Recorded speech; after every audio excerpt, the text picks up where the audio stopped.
Berlin, I think it's a quite easy city to move in. As I said, it's very international, and especially in my industry, tech, fintech, companies are quite prepared to have such an international number of people to join the company because of the job. So they helped me with the relocation. They gave me support with the first step, bureaucratic things to do, but they also kind of incentivize the social aspect of it, of moving in a city where you don't know anyone, which was my case. I didn't speak German. I didn't know anyone.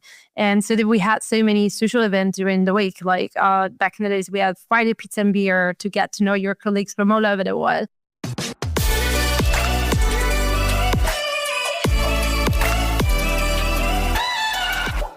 Two Bocconi alumni at different stages of their careers, working in one of Europe's most international job markets, Berlin.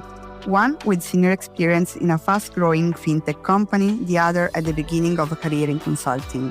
But what does it really mean to work there today? Which skills are essential and which sectors are shaping Berlin's professional future? These are some of the questions you'll get answered to in The Takeoff, the podcast which shares with you stories and tips to work abroad through the real experience of Bocconi alumni. I am Giulia Canestrelli from Bocconi Career Services, and in this episode I will take you through what it's like to work and live in Berlin via the stories of Laura Cristaldi, Head of Business at N26. Hi, Laura. Hi, Giulia. Thank you for having us. And Finn Rubach, Junior Consultant at Roland Berger. Hello, Finn. Welcome. Hi, and thank you for having us. So.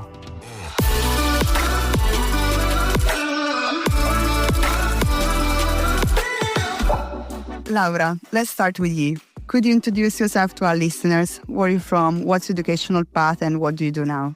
Sure. I'm from nearby Rome, and I moved to Milan to study at Bocconi, where I studied 5 years. I studied with business administration, and then I specialized with accounting and financial management. Today, I'm head of strategy and ops or business at N26, the German mobile bank.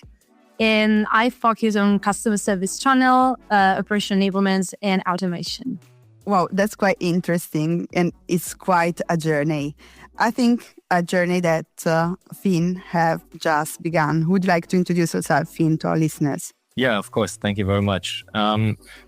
Yeah, exactly. I've graduated in October 2024 with a double degree from Bocconi and ESSEC Business School. I did a gap year then. I enjoyed life a little bit. And then I started working at Roland Berger in Berlin in August of 2025. And yeah, generally for me it was some sort of a homecoming because I was born and raised in the city. So I'm happy to talk about my experience here. Yes, and we will talk about this later on. But let's get into it. Berlin is described as a melting pot of professional sector and a melting pot of cultures. Laura, what is the biggest challenge you had to face when you started working there? And what did it teach you about Berlin? Well, overall, Berlin, I think it's a quite easy city to move in. As I said, it's very international, and especially in my industry, tech, fintech, companies are quite prepared to have such an international number of people to join the company because of the job. So they helped me with the relocation. They gave me support with the first step, bureaucratic things to do, but they also kind of incentivize the social aspect of it, of moving in a city where you don't know anyone, which was my case. I didn't speak German. I didn't know anyone. And so that we had so many social events during the week. Like back in the days, we had Friday pizza and beer to get to know your colleagues from all over the world. My main concern was like getting to know people, like especially outside of work. I just moved in November 2019, just before COVID, which really helped at the end to get to know people, because that's the people I had to go through lockdown and became my friends. At the same time, I tried to find ways in such an international city to get to know people. And I would say that Bocconi Alumni, for example, was like a very easy way to do so. I arrived in November, reached out to the chapter lead. The first event was the Christmas dinner, not only with Bocconi alumni, but Esade, my name, Harder University. And that really helped because it's easy. Everyone is English speaker. So I think you really live it from the very beginning, how international the city is. Finn, I think, as you mentioned, your experience is quite different. I mean, you were born in Berlin, you moved to Milan to study in Bocconi, and then to Singapore and Paris for your double degree. Why did you decide to come back, and what does Berlin offer that made it the right place for you to start your career? Yeah, that's right. So there are mostly three reasons why I decided to come back to Berlin. So the first being there are many opportunities in Berlin in various fields. So let it be consulting, where I ended up, but also the startup and scale-up world where Laura is active in. And I've looked into different opportunities, had different chats, different onboarding and application processes running. So that's definitely the first reason. The second is a more personal reason. As I'm coming from Berlin, the largest part of my social network is still here. So it felt somewhat like homecoming, meeting old friends.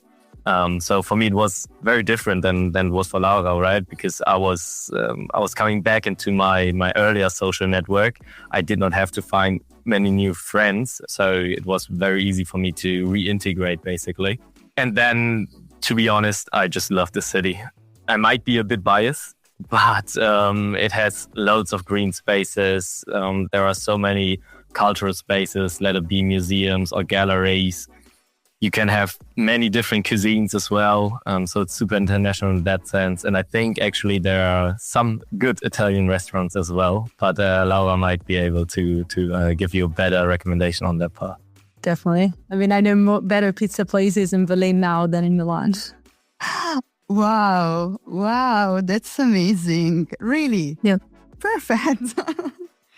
So maybe let's keep this part of better cuisine in Berlin that in Milan I think could be a really hard topic. But maybe we can focus on the job market in Berlin. I would like to dive deep into this topic. As you said, Berlin is really and highly international, and of course you can also work in international and diverse teams. Laura, what kind of skills and mindsets do you think that can really make a difference when working in such environment, and how important are soft skills compared to technical expertise?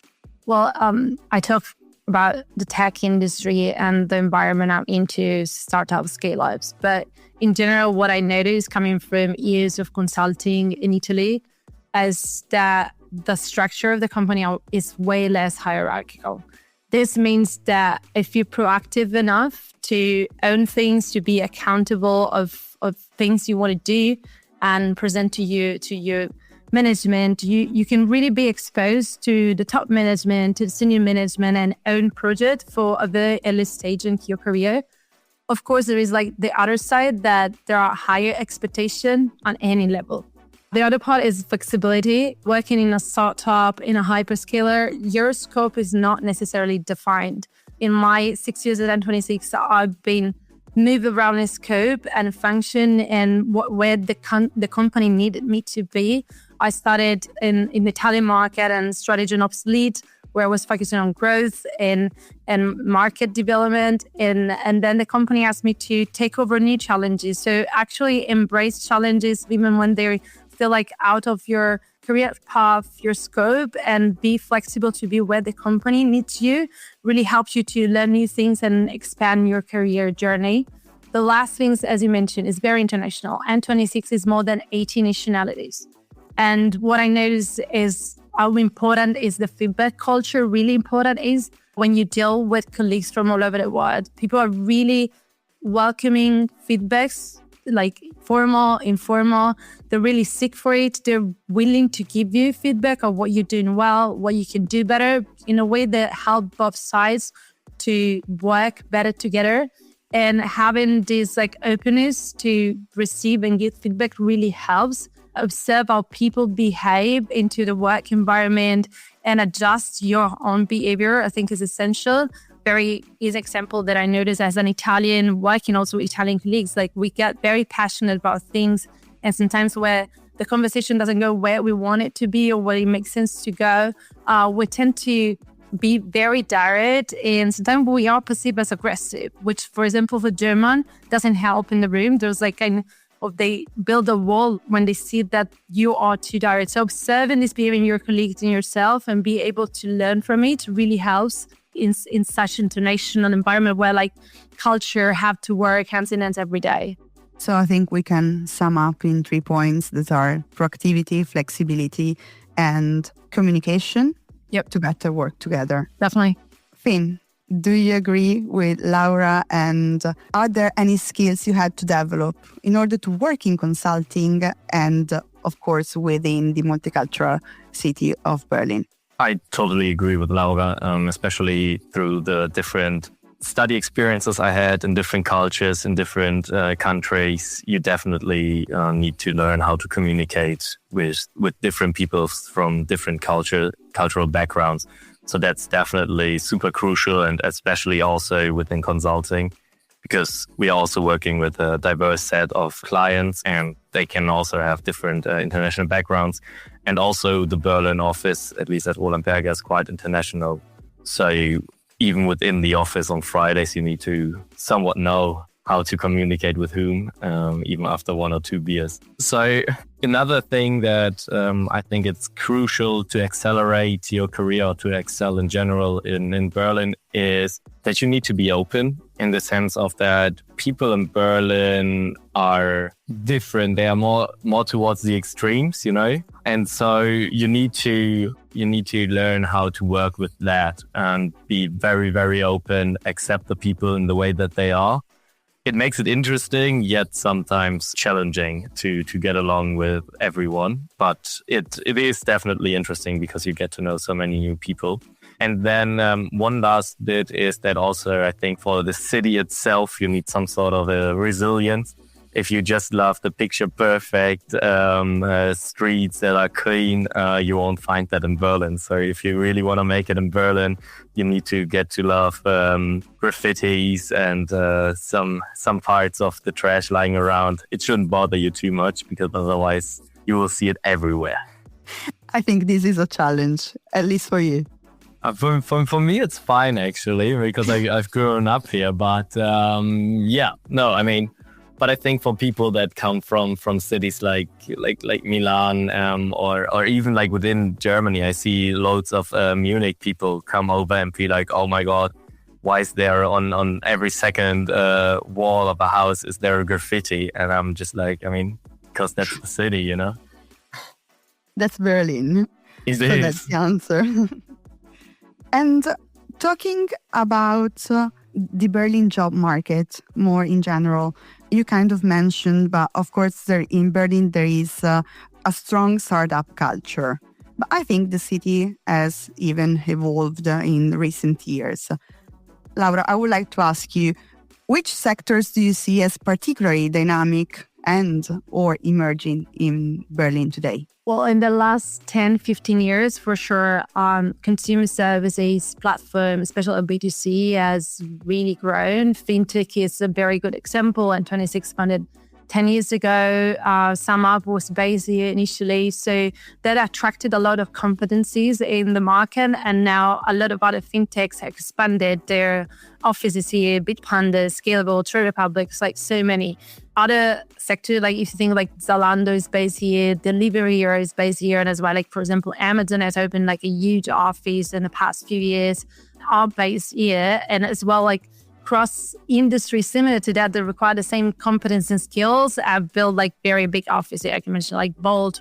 They all have very huge hub in Berlin. And this is also because between fintech and all this kind of company, the cross competence are very similar. You can be a product manager, a Bolt, and then move at N26 and the way around. Overall, the Berlin ecosystem, at least in tech, it's very dynamic. It's very fluid. You will hear more often about layoff, but it's quite a natural kind of dynamic in the market where people, they might be let go because the company is restructuring, but at the same time, it's way easier to find a job. The salary, at least in tech, keep growing, keep raising.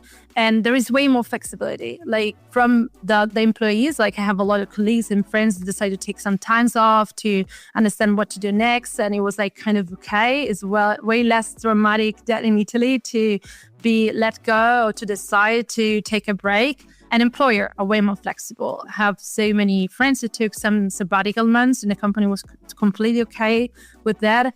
At N26, we actually offered the sabbatical option every 5 years to have a paid month off, extendable to a second one, to really stop, recharge, understand what the next 5 years would look like at N26 and really understand where you want to grow. If there are things that you never have time to upskill, you can take that time to really reflect and take your time. So it is a very interesting market because of this fluidity and the possibility to explore different career paths as you go. Finn, I would like also to ask your point of view on this question. And in particular, is there one or more sectors you see as most promising, let's say, for young professionals? And why, if you have reasons? Yes. So apart from what Laura just mentioned, right, with the finance sector especially and the tech sector more generally, I think Berlin is also pretty strong in the climate tech and sustainability sector. I think right now it's a little on the more downturn, right, because of overall political climate, but I think it will come back at one point. And we have many startups here or scale-ups by now that are huge, that are growing huge. So we have NPower, we have Plan A, we have Tink, the startup that I used to work for. It's great. And the reason why I think is Berlin is a quite progressive city, especially compared to the rest of Germany. And so I think it makes sense that naturally the sustainability which is also somewhat of a forward-looking industry, right, established itself within Berlin. And then another sector I think that's really interesting right now is the applied AI and AI infrastructure part. So you have, for example, companies like Peak AI, which is doing the GEO. You have Langfuse, you have NHN. I'm sorry, I still don't know how to pronounce it. But you have some of the leading AI companies in Germany as well in the city. And I think that's mostly because Berlin has a history in software development stemming from the times back at Rocket Internet. And you have many of these talents still in the city. I think, Laura, you can agree with that there are many smart engineers in the city, which, of course, AI companies are also highly interested in. And it makes sense that Berlin becomes a hub for that as well. Laura, Finn, thank you. This conversation has been really, really interesting. I would like to conclude with a quick fire round of questions. Are you ready? Sounds good. Okay, so let's start from the first one. Could you sum up your experience in one word?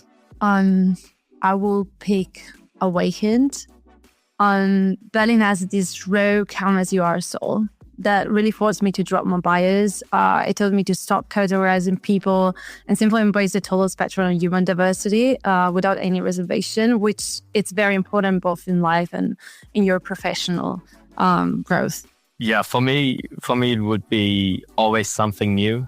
Because I always think I know the city so well, but in the end, I still find something new to do. I still find new places. So for me personally, it's something new. That's cool. And second question, 3 essential skills to work in Berlin. Well, I think I can summarize from before, right? So one is definitely proactiveness. The second one is flexibility or adaptability, which I think applies to any international experience, international city you will live in.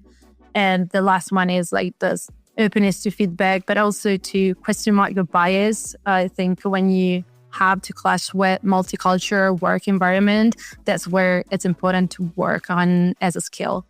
Yeah, I totally agree, especially with the open-mindedness and the flexibility, adaptability that Laura just mentioned.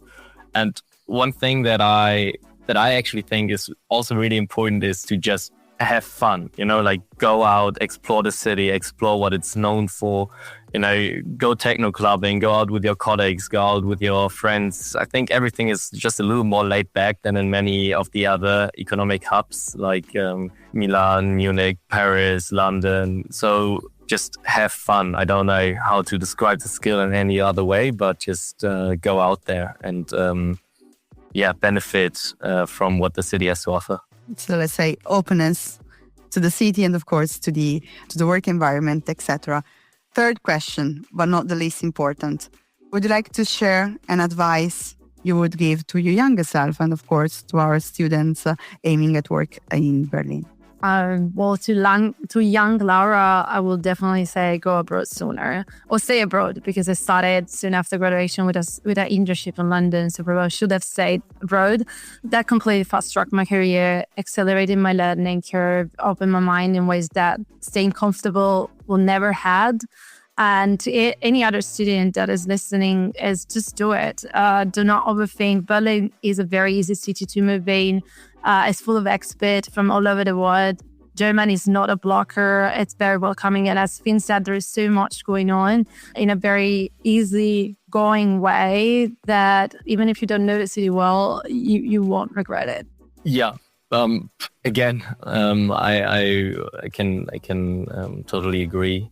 I think internship opportunities shouldn't only be about the internship itself, so the company that you're going for, but rather also an opportunity for you as a student to go out there and explore a new city, a new lifestyle, because it is only for 3, 4, maximum 6 months, but you have the chance to, maybe even find a new side of yourself, figure out whether you, maybe actually like to work in a new city, in a different city, and take internship opportunities internationally as soon as possible. And that's definitely very, very helpful moving forward. Finn, Laura, thank you for your time. It was a real pleasure having you on the Takeoff, Tales and Tips to Work Abroad, to share your stories and help our listeners plan their careers. Thank you, really. Thank you again for having us. Thank you very much.